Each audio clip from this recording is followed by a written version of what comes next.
Well, I'm not an expert. I'm not an authority. I'm someone who has been a murderer for almost 20 years. Maybe I should have killed 400 or 500 people, then I would have felt better. People say Ted Bundy didn't show any emotion. There must be something in there. I showed emotion. You know what people said? See, you really can get violent and angry. Welcome to the Squonk The Hag, a podcast about murder, mystery, the supernatural, and even a conspiracy or two. Dun dun dun! My name is Mo. And I'm Kraken. Welcome on in, guys, to another episode of the Squonk The Hag. With me, as always, is Crackle. Is the squonk? Happy squonk noises? Yes. Well, I don't know what's happy squonk. I don't even know what squonk noises sound like, period. Well, I don't think they could be happy either, because they're, known to be sad. Fair. Happy squonk noises probably don't exist. Yeah. Let's just move on. I'm sure it's fine. Yeah, I'm sure it's fine. This is fine. But this week is, I guess, the newly oh god, now I can't speak at all. There it goes. Your ability to speak. The newly coined motel, which is down the street and over to the left. You can get a motel. It's a nice room for the night. Now we need new merch with literally a, no vacancy motel sign, and it's literally spelled motel. Well, Bailey Sarian, so she's the one that I like to watch for, she does murder, makeup, and mystery, or mystery,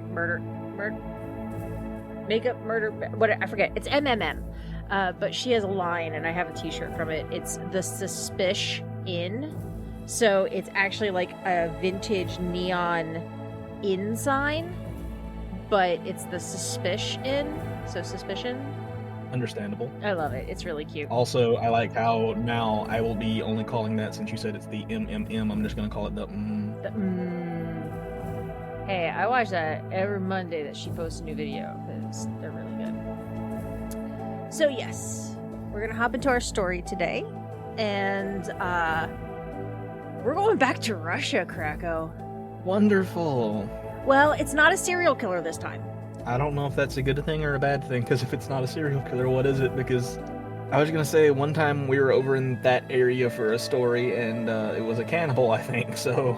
No, Mavis was in Germany. Yeah, you're right. Yeah. But yeah, no, so this is not a serial killer. In some ways, what happened is not as bad, because it wasn't murdering 64 people like... I just forgot his name. The guy we talked about in the last motel. Rostov Ripper. Andrei Chikatilo. Yeah, Andrei Chikatilo. Yeah. So he didn't murder 64 people like Andrei Chikatilo, but some of the things that he did is far worse and far more disrespectful. Oh, it gets even worse. Wonderful. Yeah, it's a motel. That means it's going to be super happy and not dark and morbid at all. Motels are just horrifying and disturbing. Krakow tales are just make you go, excuse me, what? I thought you were going to say motels are horrifying and disturbing, and Krakow tales are just horrifying and disturbing. I mean, fair, yes. It's the new tagline for the show. Welcome to the show where we have Krakow tales and motels. One is horrifying and disturbing, and the other is disturbing and horrifying. So, hopping in, we are going to be talking about an area called Nizhny Novgorod, which is the 6th largest city in Russia with over 1 million residents now. Back in 1966, Elvira and Yuri Moskvin welcomed their son Anatoly into the world. Anatoly was a good student, and he started his childhood very happily. He was just, a quiet, smart, good kid. And then when he was in 3rd grade in 1974, he was walking home from school, and he was grabbed and sexually assaulted by a strange man. He never told anyone until he was in his 50s. And there we have possibly what started this downward spiral into whatever it is he did. Possibly. There is, the next thing I tell you about is actually what he says really kind of started things, but we'll let this story unfold. Probably a little bit of both, to be honest. But... Yeah, because that, any child that goes through something that horrific, it's going to affect them. But surprisingly, a lot of times when something like that happens to a child, they don't do well in school, they misbehave, it usually leads to some very negative behavior. But he continued to excel in school, but he did become secluded, so he didn't really go out much, he didn't have a lot of friends, but, he still was a pretty good kid. Now, 5 years later, so this would have been when he was like in 7th, 8th, or 9th grade, roundabouts, he was on a field trip. And he somehow got pulled into a funeral procession for a young girl. Some stories say that he was forced into it. Others say he kind of wandered in and got kind of stuck in it or something like that. But he was... What? I'm not trying to make fun of the situation, but that's some Scooby-Doo stuff right there. You're on a field trip and the next thing you know, you're in the middle of a funeral procession for someone you don't even know. Yeah. Where were they on a field trip to? The morgue? No. Apparently what so, a lot of times litter is a common problem, especially in cities or around highways, things like that. So what they did is they had a contest for the local schools that whichever school cleaned up the most litter would get a prize. So they were just out in town cleaning up along the roads and stuff like that as part of this contest. And I guess it was close to a cemetery? Question mark? All right. I'm very concerned at where this is going already. I can honestly say I don't think you're going to be expecting a lot of things that are going to happen in today's story. I'm already not, so fair enough. So the funeral was for 11-year-old Natasha Petrova, who had passed away from accidental electrocution. Anatoly was forced to kiss the girl's forehead 3 times. And then after, her mother handed him an apple and revealed 2 brass rings. One was placed on her daughter's hand, and the other on Anatoly's, and he was told that they were now married. So, how do you react when your child comes home from a nice neighborhood cleanup field trip, and you ask, how did the field trip go? I stumbled into a graveyard and got pulled into a funeral procession, and now I'm married to said person whose funeral procession that I was attending. Yeah. That's like some I can't even words right now. I feel like I could just stop the story right now, and we could just have an hour of you trying to wrap your brain around this. This is something out of a thriller novel or something. Just you go to pick up trash and suddenly you're married to a corpse after being pulled into a funeral procession. Fair enough. What in the pet cemetery? It's not surprising that the weeks after this were plagued by nightmares of Natasha. And she kept telling Anatoly that he needed to learn black magic to raise her from the grave. Oddly specific. Yeah. Well, he actually looked into... Now, I mean, you have to remember, he's a kid. Mm-hmm. He was, I think, 13-ish at the time. So he found some rituals that were meant to stop spirits from speaking to you. So he wanted just to have her go away. So he found some little rituals and things like that. And eventually the nightmares faded and went away. He believed it was from these rituals, but more than likely it was just time and coping and dealing. Or it could have been basically the placebo effect. He believed it was going to work, and so it did. He basically tricked his brain into letting out the nightmares. Yeah, highly possible. But this whole situation started his interest in the macabre. From here on out, he was obsessed with studying rituals of death. Understandable. I mean, that's not where I would have gone with it, but okay. Yeah, I kind of would have wanted to leave all that behind and kind of forget about that, but he just dove headfirst right into it. Yeah. Well, in the 80s, he attended Moscow State University and studied language and history. On the side, he was still obsessed with black magic, and he even joined a satanic cult. Yes, I'm plagued by horrifying nightmares. I'm going to join a satanic cult because things are going to get so much better. Well, after he told the other cult members about the story of Natasha, the ritual at her funeral, the other members were like super impressed, and they actually held him in a higher regard in the group because of this. But to him, he felt that he missed an opportunity by pushing her out of his life. And he began to focus on learning the black magic that she spoke of. This can't go bad in any way at all. No, not at all. It's gonna be fine. It's gonna be fine.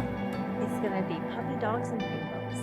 Mm-hmm. So, his focus of study was Celtic, but he researched many different cultures for his interests. He was a trained linguist, a philologist, which is that big word we learned in the Chikatilo case, and a historian, and he actually became very well known in academia. His knowledge of folklore, burial rituals, Celtic history, the occult, as well as death in cemeteries was extensive, and a lot of academics turned to him for these topics. I just want to say, I do remember good old philology, the study of Phil. Ariel? I mean, you gotta study Phil, man. Mm-hmm. We're gonna come across a cryptid that we're gonna end up naming Phil, and there's philology right there. Oh, that's gotta be our next cryptid, actually. He collected a personal library. So not even including all of the stuff that he would, go to libraries and things like that. This was just his personal collection. Had over 60,000 books and documents on the various subjects. Not surprising, his fellow academics described him as both a genius and eccentric. Understandable. He led a very secluded life, even into adulthood. He never married or dated. He lived with his parents by choice, and he did not drink or smoke. In the 1990s, he researched ancient rituals to commune with the dead, including some from the Celtic Druids and Siberian Yakuts. Both societies had similar rituals of sleeping on a person's grave to commune with their spirit, and he believed that these rituals would allow him to speak with those interred at the cemetery. You said turd. Well, side note, the way I transcribe my stories is I do talk to text, and talk to text wrote in space turd. That's exactly how I wrote it. So he started searching for obituaries of young children that died, and then would sleep on their graves to talk to them.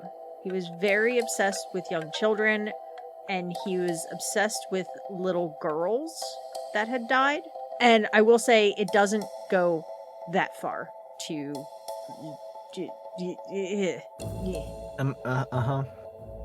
He did have one romantic relationship in 2003 when he fell in love with a woman named Yalia. She was fine with a non-sexual relationship, but she did want to have children. Unfortunately, at the time in Russia, a non-married couple was unable to adopt, and he didn't want to get married. So ultimately, she left him. Yeah, I kind of feel like she dodged a bullet unless she didn't know about, his nightly naps in the graveyard. I don't know if she knew about the sleeping on graves or not, but I mean, unless she was into that kind of thing too, then probably would have left him a lot sooner had she known. yeah, who knows? So, speaking 13 different languages. So remember, he was a linguist. Bro, I can barely speak English. I know. Oh, I know. He previously worked at the Institute of Foreign Languages before lecturing on Celtic studies at the Nizhny Novgorod. Okay, this is a mouthful. The Nizhny Novgorod Linguistic University. There it is. Would you like to try to say that? No. And he would occasionally work as a journalist and regularly contributed to local newspapers. He described himself as a necropolist, which is an expert in local cemeteries. Weird flex, but okay. Yeah, I don't know if I would want to be known as that, but it was his specialty. Yeah, look at that cemetery guy. Yeah. Hey, cemetery dude. Not creepy at all. No. Between 2006 and 2010, he was a freelance correspondent for the Nizhny Novgorod Worker, which is a local newspaper to the city. And in 2008, this work included a series of articles about the local cemeteries in the area. Additionally, in 2006, a writer commissioned him. Now, I'm not sure if it was like a textbook writer or a fictional writer. It just said a writer. Commissioned him to catalog and document all of the cemeteries in Nizhny Novgorod, including all of the inhabitants, I guess, all of those laid to rest there. But he traveled by foot up to 20 miles a day and cataloged every single cemetery in the city. A lot of times he was stopped by either the police or locals because there was this weird guy hanging around the cemetery. He never got arrested. Yeah, that's a reason to be concerned. Yes, it is very much a reason to be concerned. If I just saw some dude like creepily hanging out around cemeteries, like that would wig me out.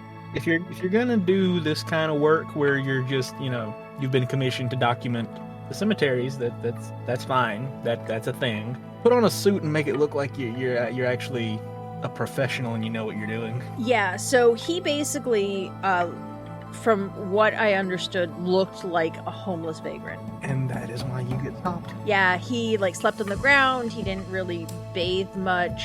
He was walking 20 miles a day. He was dirty, and he was very focused on the work. But yeah, the phrase "can you imagine the smell" comes to mind. I don't want to. So he got stopped by police a lot, but he wasn't arrested. However, the locals weren't so kind. He was often beat up, fully assaulted, or just kind of pushed out of the area by the residents. And then after this 4-year commission, so he did this from 2006 to 2010 while he was freelancing as well. When he came back, he became a complete recluse, and he just wrote freelance articles as his only source of income. So he stopped teaching, he stopped lecturing, he stopped consulting, he just wrote freelance newspaper articles. I mean, yeah, if I got beat up everywhere I went, yeah, I'd probably stay home too. In 2011, there was a huge wave of vandalism and grave desecration in cemeteries due to a rise of hate crimes in the area. It apparently was a lot of religious prejudice, I guess. Different two religions were kind of going at it and destroying each other's sacred graves, which is awful. But surprise, the creepy guy that they found wandering around in cemeteries for 4 years was immediately on the suspect list. Not surprising at all. Also, that's a thing you don't hear of very often, two religions arguing. That's something you, of course, hear often, but them targeting each other's cemeteries, that's different. Yeah, and I don't want to mention what religion, it was a horrible, hate crimes are awful, and I don't really want to talk about them. Yeah. But yeah, it was really odd because it was very targeted, and it was certain graves and stuff like that, and I'm like, this is weird. I'm not gonna look into this very more. Fair enough. That would have been an entirely different rabbit hole. Yeah. Like me going down the rabbit hole of a 65-page criminal profile because of the psychological aspects of it, one thing. Me looking into hate crimes, yeah, no. I don't want that in my search history. Just pile tabs upon tabs of religious hate crimes. So let's not do that. Yeah, no. Although that reminds me, while I was waiting for you to show up for the podcast, I was looking at memes and I saw the one, I've seen it before, but every time I look at it, I giggle because it's so true, is that you'll be disappointed because if you look at my search history, it's just me looking up what common words mean to make sure I'm using them properly. I mean, I totally don't do that. Totally not me. Yeah, no, me neither. No. Writing stuff up with a tab open with a thesaurus. A thesaurus? Yes, I'm just gonna stick with that. I'm not correcting myself. Okay. I'll pull out the massive thesaurus and just smack it down on the desk. T-shirt idea. Thesaurus. THETHE. And it's just a dinosaur with his tongue stuck out. I was thinking it was like a book called a thesaurus. That works too. A thesaurus just sounds like some sort of dinosaur, though. It does. There are thesaurus dinosaur memes, and I love all of them because I love dinosaurs. Insane. I wish there were still dinosaurs, but I don't want like Jurassic Park dinosaurs that are like hybrid with like other DNA that go crazy. You want Land Before Time dinosaurs, not Jurassic Park. Yeah, like I want actual. Well, the way they were is Jurassic Park. No, Jurassic Park was not, because they mixed it with frog DNA. Yeah, but I still have a feeling that most of them were aggressive, unless you get the ones that don't eat meat. Oh yeah, they were aggressive, but like I want like a brontosaurus and a triceratops. They were herbivores. Best I can do is a giraffe painted green. God. Oh my god, speaking of green and paint. Oh yes. I was painting Mara and the green beans. D&D miniatures. She jumped up and literally, it's like she targeted my paint It palette. was violent. Jumped up and feet right in green paint. Wonderful. Oh my god. And then she was so mad because I had to hold her while Chris took a damp washcloth and washed her feet.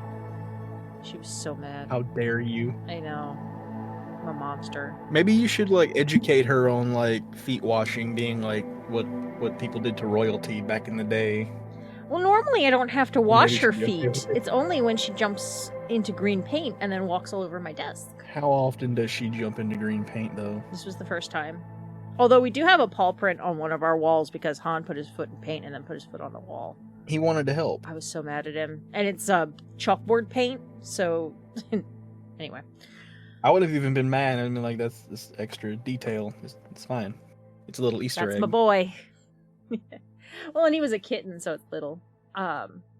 Even better.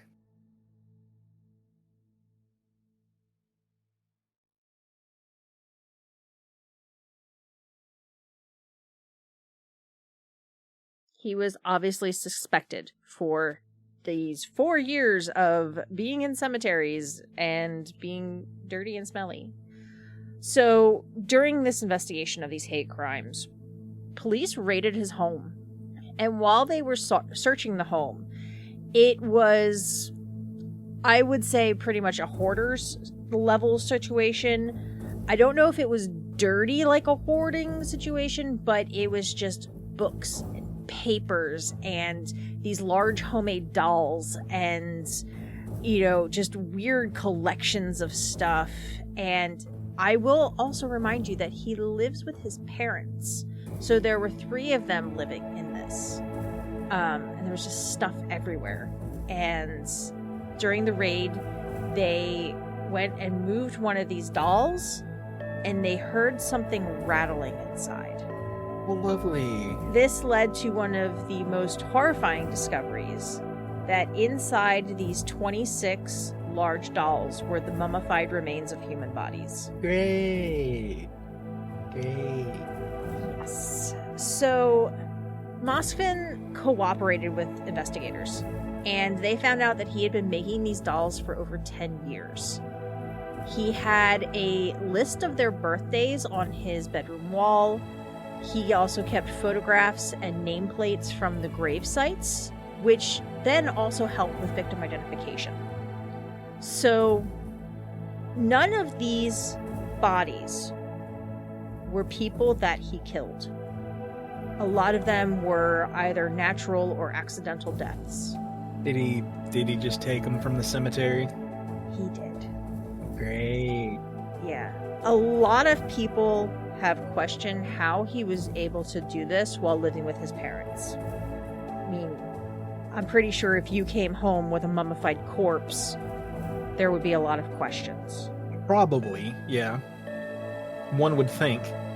Yeah. So, half of each year, his parents would spend away from home at their summer cottage. And during this time is when he would find his targets and create the dolls.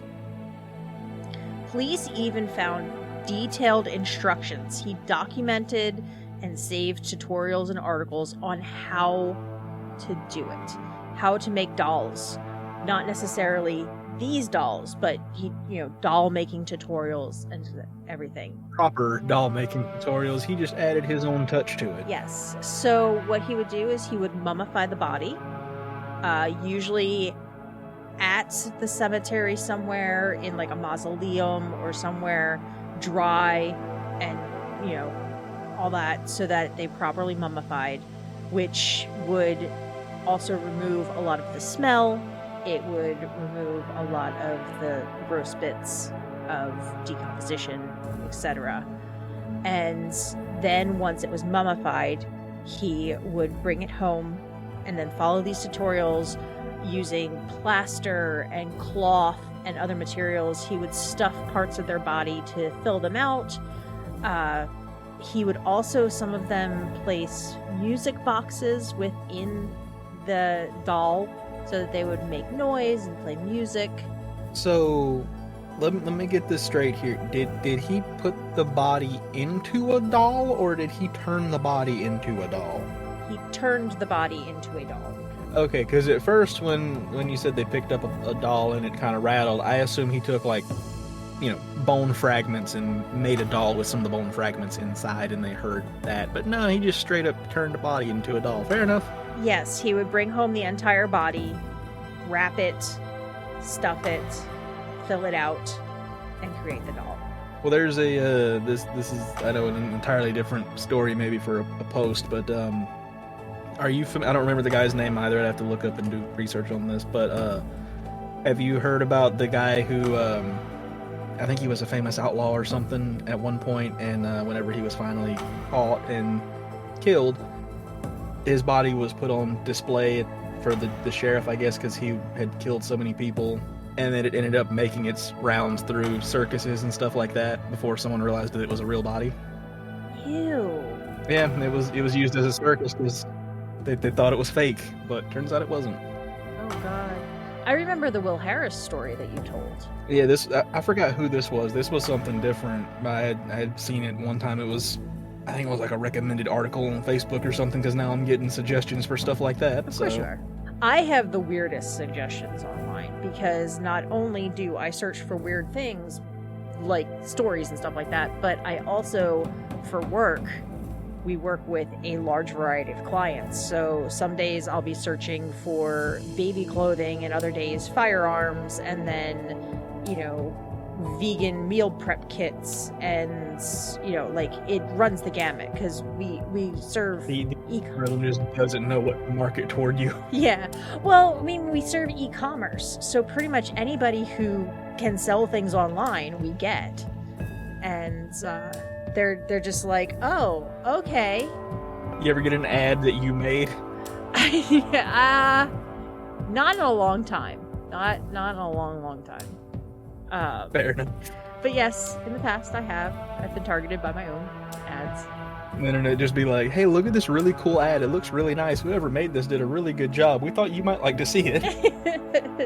You worked so hard on it. Due to the mummification, like I said, and then the different techniques he used to make the dolls, his parents were completely unaware of what was inside. They just thought that he liked to create these homemade dolls. And like I said, he was a little eccentric, he was a little odd, so they just thought he liked to make dolls. Yeah. Yeah, that's my reaction. Mm-hmm. Yeah. I mean, I have to think, parents have blinders on for their kids a lot of times. And, Like, I mean, you think about it. My parents are like, oh, great. She likes to look into morbid, horrifying crime for fun. Where did we go wrong? Just like, fair enough. All right, then go ahead. You know, maybe if I just made some weird dolls. I don't know. I don't know. Long ago, I have stopped trying to understand the people in these stories. Note to self: if Mo starts making weird dolls, be afraid.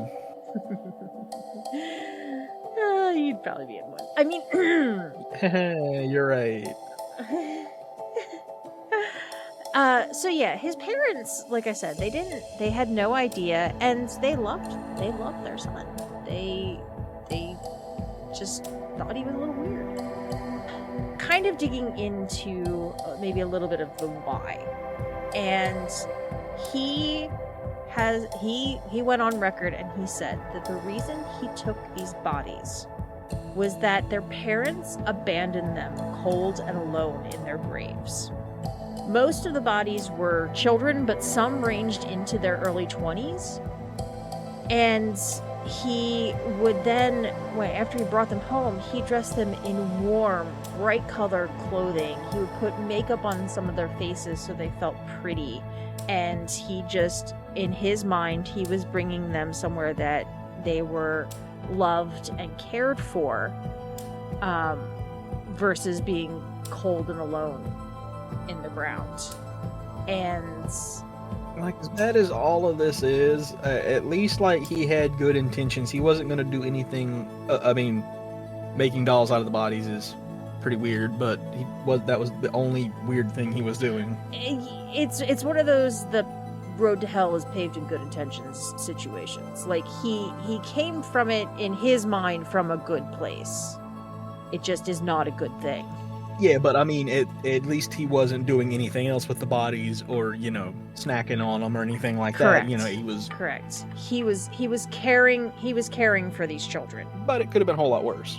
It could have been a whole lot worse. When he would case a spirit and monitor the grave, he would leave signed notes, and he would sign them DA, which stood for Dobry Angel, and that translates to kind angel. So he saw himself as a kind angel who was taking care of these spirits. And he stated that he took them because he believed he could either use dark magic or potentially science would advance to the point that he could bring these children back. All right, fair enough. Now, I want to focus on the other side of the story. And one of these children was a little girl named Olga Shardnimova. She was only 10 years old when she was murdered. Her grandmother lived 1 block away from her house, and she was a bright, slightly defiant little girl. She was strong, and she wanted to walk to her grandmother's house all by herself. And her mother finally gave way and said, okay, you can walk to your grandma's house. It's 1 block away. So the beautiful little girl with her blonde hair put on her bright colored coat and walked down the block. On the way, a drug addict grabbed her and took her to a secluded location to steal her earrings and see if she had any other valuables or pocket change on her. And when she tried to escape, they struck her over the head with a metal bar. And then they hid her body, and she was not found for 5 months. As you can imagine, her mother, Natalia, went through hell.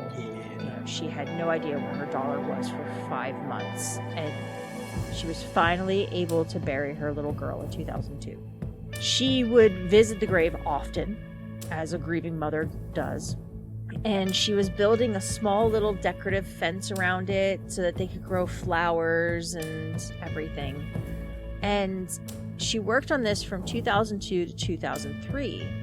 And while she was working, a lot of times she would come there and find notes that were signed DA and little gifts and stuffed animals that were apparently stolen from other graves. He's a little confused, but he's got the spirit. Well, some of these notes were very antagonistic and said that they needed to build a statue to her. They weren't honoring her memory enough. That, you know, they were very forward, I guess I would say. But it was always about, you know, honoring her memory and everything. So they built a little statue there, and like I said, added the flowers, the fence, etc. And then one time, the mother said it looked like the grave may have been disturbed, but she didn't really look into it. You know, maybe it was animals or, you know, something. It wasn't like a very obvious disturbed. It wasn't clearly like fresh dirt. Yes.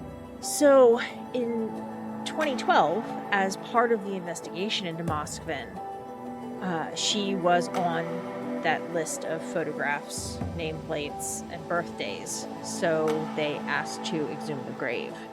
And the coffin was surprisingly well preserved for being in the ground for 10 years at this point.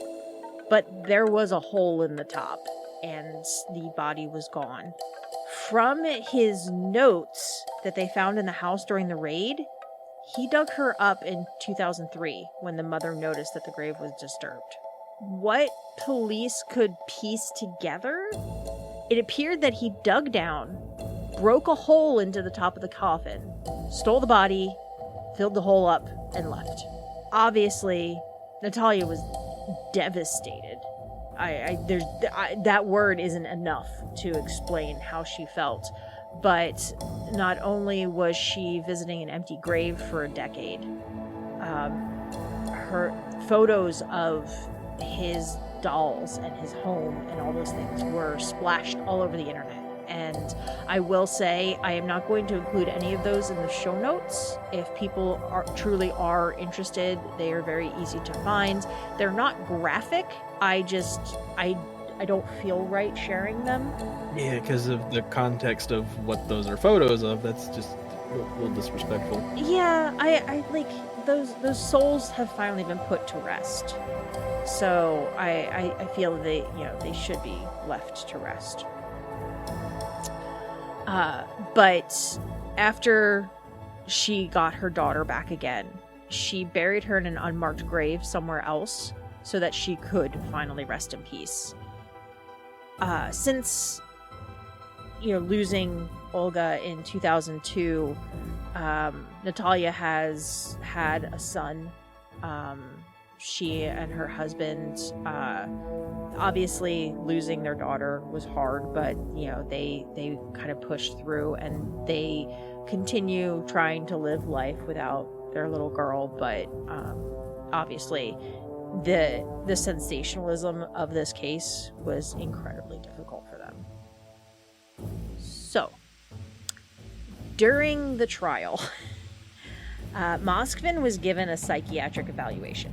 We hear this a lot, and many times on this show we say that yes, they had some sort of borderline personality disorder or something like that, but they were fit to stand trial.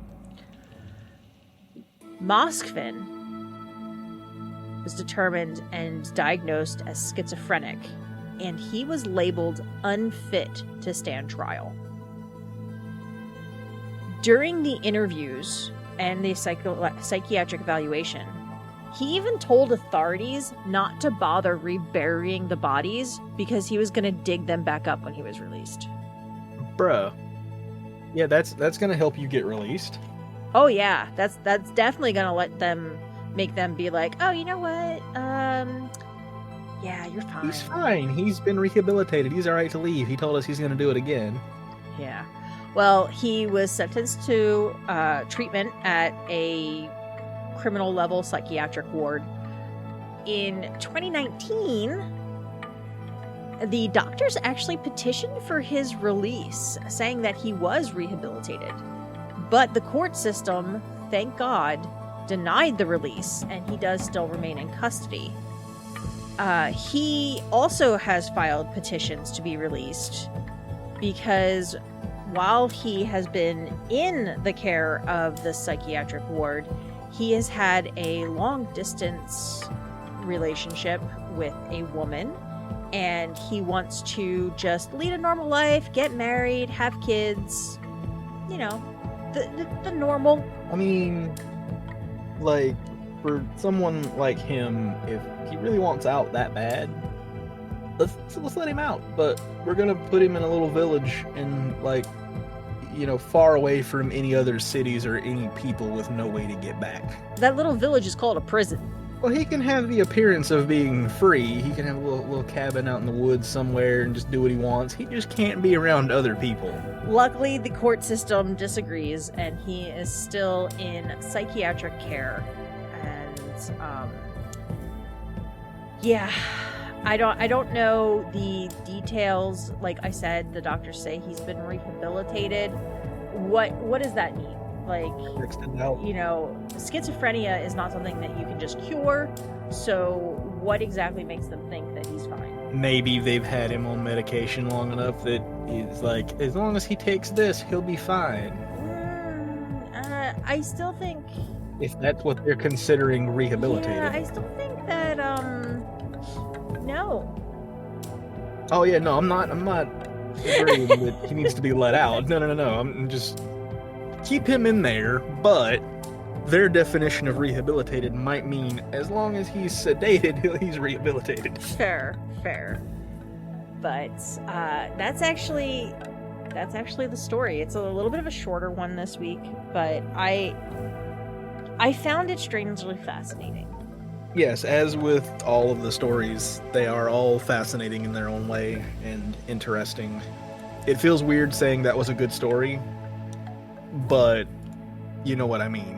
Oh, I know what you mean. And, like, I think one of the things that kind of drew me to the story is that it's different than what you usually hear. Like, oh, you know, this person murdered or stole or, you know, grave robbed or whatever. You never really hear of them all wrapped up in one. Yeah. Although he didn't murder, but yeah. Anyway. So yeah, that's all I got for you tonight, Krakow. How that doesn't make it better.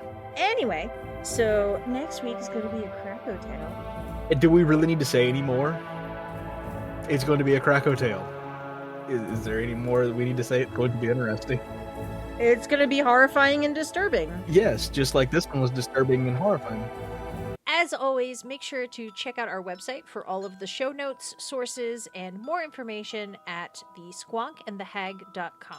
And we would also love and appreciate your support by either leaving a review on iTunes or through small monthly donations using the viewer support link in the description. And if you don't subscribe, make sure to follow us on your favorite podcast network to get notified of new episodes every Thursday. All right, Krakow, you ready? Okay, bye.